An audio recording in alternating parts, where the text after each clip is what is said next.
Bien le bonjour, chers abonnés, soyez les bienvenus sur Palm Signature TV pour cette troisième émission où nous recevons un non-professionnel de la qualité. Alors, nous avons pour invité, nous sommes allés en Côte d'Ivoire, en pays Atié, précisément, vous allez comprendre pourquoi je parle du pays Atié tout à l'heure. Et vous allez recevoir, je reçois aujourd'hui Patrick Agia. Je précise que c'est un ami avec qui j'ai fait le lycée. Voilà. Patrick, bonsoir. Bonsoir Bénitien, bonsoir à tout le monde, bonsoir aux téléspectateurs de PAM Signature. Sois le bienvenu. Alors, j'ai dit tantôt à nos abonnés que tu n'étais pas un professionnel de la qualité. Je voudrais d'abord que tu confirmes cela. Oui, je confirme, je confirme. OK. Alors, qui est Patrick Agia Atsé, tout simplement, pour nos abonnés? Merci encore. Je suis, donc, comme tu le dis si bien, Patrick Agia. Je suis promoteur d'un festival depuis maintenant, on va dire, on est à la 6e édition cette année. Le festival est dénommé Vœux Val-Poussière. Il se tient à Zopé.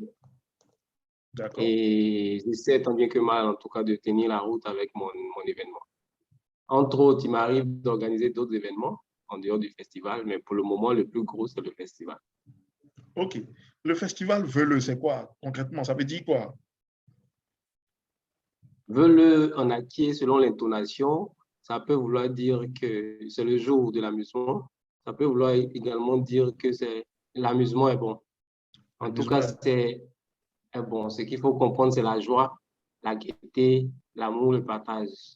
OK. Voilà.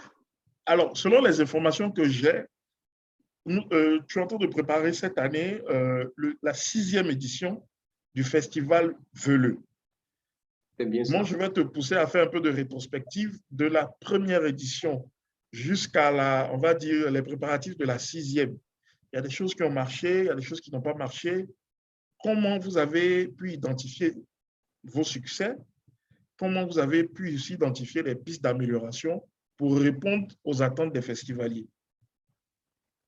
Merci. Effectivement, comme toute, on va dire, œuvre humaine, il y a eu des hauts et des bas, aussi bien dans la préparation donc des différentes éditions, aussi bien dans la tenue même, donc dans le déroulement des éditions et aussi après les éditions. Pour être plus précis, il faut dire que en termes de fonctionnement, déjà la communication sur l'événement, c'est quelque chose qui était nouveau pour nous.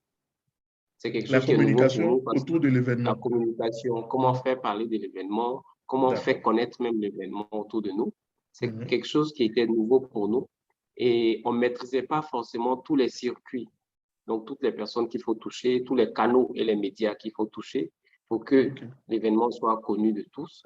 Donc ça a déjà été un premier problème pour nous. Il fallait se remettre au standard de la communication, il fallait apprendre auprès de ceux qui s'y connaissent véritablement. En second lieu, il y a la question de la logistique également. La logistique que nous déployons sur le festival, qui est quand même une logistique assez dense et qu'on n'arrivait pas à trouver sur le site où le festival se tient. Donc, on n'arrive pas à trouver toute la logistique sur Adzopé. On est obligé donc souvent de faire venir la logistique d'Abidjan, ce qui nous coûte forcément, mais en plus de ça, il y a aussi le coût de la logistique, puisque le gars qui te déplace son matos d'Abidjan à Zopé, il s'est dit avec tous les risques que cela Avec tous les comporte. risques, OK. Voilà, donc il te fait ce coût-là aussi en fonction. Et puis sur le site lui-même, les gens avaient déjà des appréhensions parce que c'est un événement qui n'avait pas eu lieu avant, que les gens ne connaissaient pas avant. Et donc tout de suite, mais avant, il faut que je précise une chose, il faut que je dise que l'événement, la première édition s'est faite dans une période où on sortait de la guerre, où la Côte d'Ivoire sortait de la guerre du fait des conflits politiques. Et donc, on va dire 2011, à partir de 2011, voilà, 2012, voilà. 2012. Et Azopé, en quelque sorte, était un bastion du président qui est parti. OK. Du coup, quand le nouveau président vient, tout le monde a quelques appréhensions. Et moi, je viens, je fais un événement comme ça. On se demande tout de suite, mais qui est derrière? Qui est derrière cet événement? Voilà. Et comment moi je fais pour faire un événement dans cette période assez tendue? et qui plus est parle de joie, parle de paix, parle de partage, parle de réconciliation, de retrouvailles du peuple acquis. Donc ça aussi, ça avait joué un peu contre nous au départ parce que les gens étaient réticents. Du coup, ils n'ont pas répondu à l'appel lors des premières éditions. C'est bien après qu'ils ont compris qu'en fait, c'est quelque chose qui est organisé par des jeunes qui se sont retrouvés, qui aiment la fête et qui ont décidé donc de partager cet amour pour la fête, cet amour pour la joie autour d'eux. C'est quand les gens ont compris qu'ils ont commencé maintenant à adhérer à la chose et Dieu merci, depuis lors, on s'en sort tant bien que mal. OK. Donc, on a parlé de la communication. Les canaux de communication, vous avez augmenté ou bien vous avez plus confié la communication à des professionnels? On a confié la communication à des À professionnels. des professionnels carrément. OK. Carrément. La logistique, c'est quelqu'un d'autre qui s'en occupait. Donc, Voilà. La logistique également, on a confié maintenant à une entreprise qui est, on va dire, spécialisée dans la logistique. d'accord. Maintenant, le lieu du festival, est-ce que c'est toujours le même lieu ou bien vous avez changé ou bien vous avez visé un endroit un peu plus grand? Je ne sais pas. C'est le même lieu? Bon, c'était le même lieu. En tout cas, pour les éditions passées, c'était le même lieu jusqu'à OK. l'année dernière où la mairie avait eu quelques soucis et n'avait pas en tout cas donné le même lieu. Elle nous a proposé un autre lieu que les gens ne connaissaient pas. Mais il faut préciser que ça aussi, ça a joué en notre défaveur en termes de communication parce qu'on avait fait toute la communication sur ce nouveau site. Seulement OK. à une semaine de l'événement, la mairie est revenue encore sur sa décision pour dire non, qu'on vous retourne l'ancien site parce que le nouveau site n'est pas assez adéquat. Il y avait eu quelques soucis avec la Donc, sécurité. les gens ne savaient plus trop. Voilà. Et comment vous avez rattrapé ça? Bon, on a rattrapé ça à travers les radios des radios locales.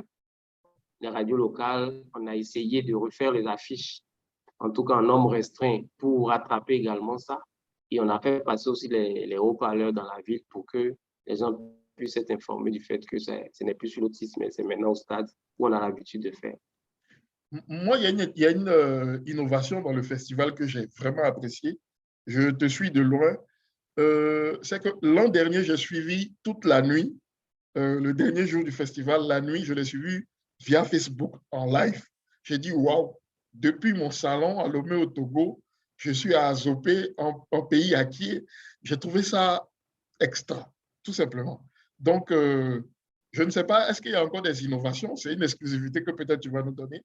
Des innovations que vous allez encore apporter cette année, ou bien vous allez maintenir le cap sur ce que vous avez commencé à apporter comme innovation? Oui, on essaie en tout cas d'innover un peu chaque année pour permettre effectivement à des personnes comme toi qui ne peuvent pas toujours être sur place de pouvoir sentir la chose et vivre la chose au même moment que nous.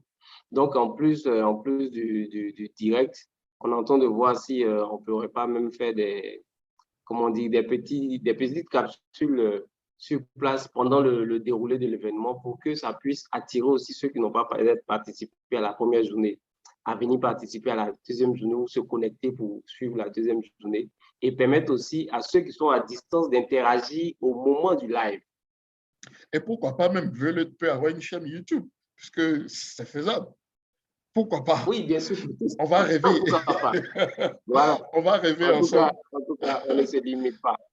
Alors, chers abonnés, vous aurez compris que si on veut continuer la conversation, on ne va pas s'arrêter. On a fait un tour en Côte d'Ivoire pour recevoir Patrick Aguia, qui nous a parlé de son festival et qui sont à la 6e édition. Ils ont eu des difficultés. J'ai noté 3 points essentiellement: la communication, la logistique et surtout la sensibilisation des festivaliers. Donc, chaque année, ils font des innovations. Patrick, félicitations pour le travail qui est fait. Beaucoup de courage à toi et à toute ton équipe. Merci. Et puis, on se dit à bientôt. Tu reviens quand Oui, tu veux, tu es chez toi.